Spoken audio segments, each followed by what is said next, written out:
G'day guys, Dave here from New Zealand Outdoor Blades and Bullets. Happy New Year, and I hope you're doing well. Thanks to my regular subscribers, and if you're new to this channel, thank you for checking it out. Today I would like to do a quick video on a topic about deer hunting cartridges, and in particular I want to broach the subject of some of the old, bold deer hunting cartridges, which are not quite as popular now as they perhaps used to be. Now, for a start, I'll put it out there, I'm not going to criticize any one cartridge. That's not really what I do. I'm not saying that any of the new cartridges are rubbish or you shouldn't buy one. There's some of those new cartridges that are coming out are absolutely brilliant. But sometimes I think we can be forgiven for chasing the latest and fastest deer hunting cartridge, and we forget about just how capable some of our existing older cartridges are that have been around for a long time. So what I'm talking about here is we have your standard old cartridges that have been around for, as I mentioned before, a long time. 308 Winchester, 270 Winchester, your 243, your 223, your 7x57, your 8x57, your 6.5x55, those sorts of cartridges. Now, some of them have been around for actually over 100 years, like the 6.5x55 and the 8x57. Others, like the 223 and the 308, came out shortly after World War II, but in either case, they've been around for a long time. And like when I started out hunting, I started off with a 308. Eventually, I went to a 7mm Magnum, which is a fantastic cartridge. But later on in life, I've always had a place in my gun safe for a standard hunting cartridge, or a rifle in a standard hunting cartridge. And I'll just explain why that is.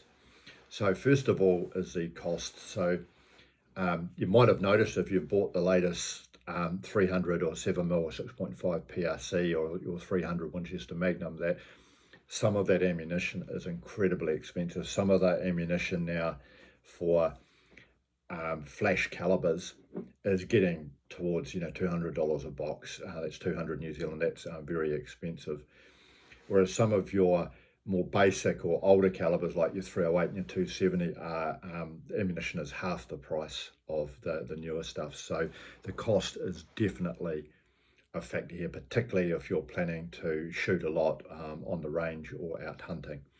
Another factor that's really important, having been through a couple of ammo distribution crises, is availability. So the beauty about some of the standard calibers like a 308 or a 223 is you can go into a gun shop, and pretty much any gun shop in the country, and expect to be able to buy your 308 or 708 or 223 because it's going to be in stock. Whereas some of your more rare or unique cartridges, it might be touch and go whether or not you can buy a box of ammo, and if there's some sort of global crisis that impacts on imports, then you might not see a box of that ammo for quite some time. A third point is muzzle blast.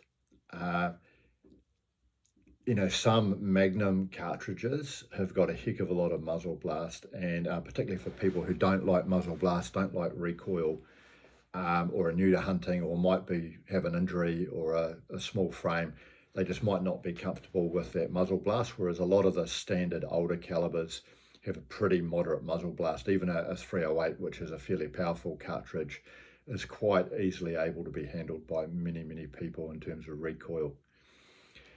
Power, so it's very tempting to go after the latest Magnum or PRC type cartridge, and I'm keen on that sort of velocity too, because particularly when I was hunting in the central North Island or down the South Island, I was very much in favour of having a 7mm Magnum. Great cartridge, but the power on your standard cartridges is actually not that shabby, and I'll just give you a couple of quick examples here.